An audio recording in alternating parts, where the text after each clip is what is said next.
बेटा तो आपने हमारा देख लिया, अपनी बेटी को भी तो बुलाओ। हाँ जी बहन जी, मैं अभी बुलाती हूँ। सोनिया,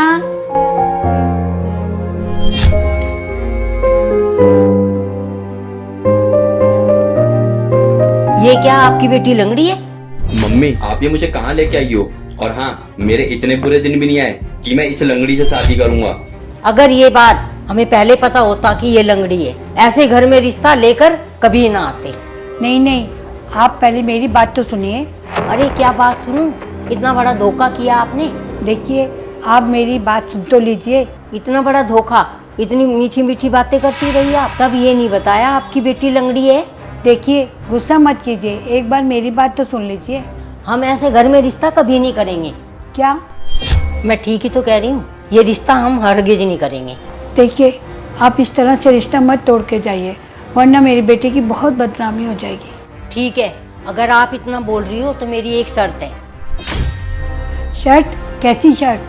अगर आप चाहती हैं कि रिश्ता पक्का करके जाएं, तो आपको हमें दहेज देना होगा। दहेज? क्या देना होगा दहेज में? ज़्यादा कुछ नहीं, 60 लाख कैश, एक फ्लैट दे देना। ये सब देने के बाद आप रिश्ता तो पक्का कर देंगी ना?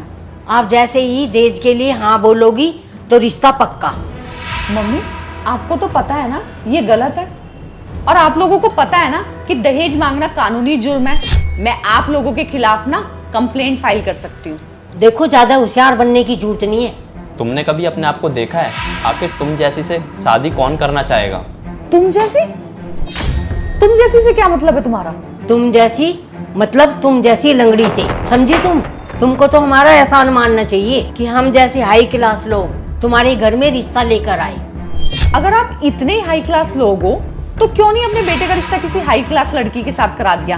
क्यों लेकर आए हो आप यहाँ रिश्ता? देखिए बहन जी, यही सिखाया आपने इसे बड़ों के सामने जुबान चलाना?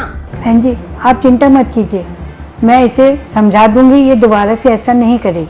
हाँ, माँ तो तुम्हारी सही कह रही है, इतना अच्छा रिश्ता है, ऐसा रिश्ता बार बार नहीं आता, और तुम इस रिश्ते को ठुकरा रही हो। इतना अच्छा रिश्ता आप लोग सामने से दहेज मांग रहे हो और आप इसे अच्छा रिश्ता बोलते हो? आप लोगों को शर्म नहीं आई इतनी गिरी हुई हरकत करते हुए?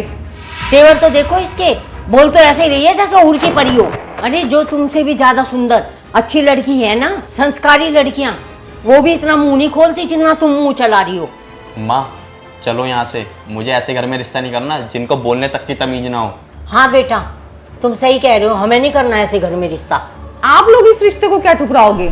मैं इस रिश्ते को ठुकराती हूँ। अगर आप लोग हाँ भी करते ना तो भी मैं ये रिश्ता नहीं करती।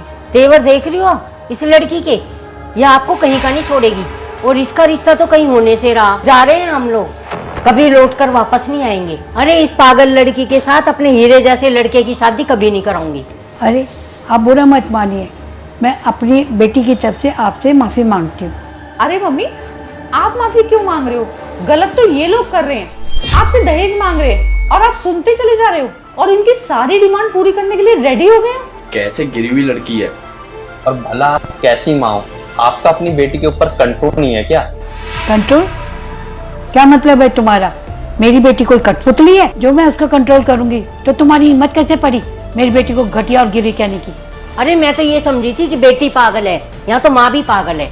हाँ, मैं पागल हूँ, बिल्कुल पागल हूँ, तभी तो मैं अपनी काबिल बेटी का रिश्ता तुम्हारे नकारे बेटे के साथ करने चली थी, और दहेज देने के लिए भी तैयार हो गई।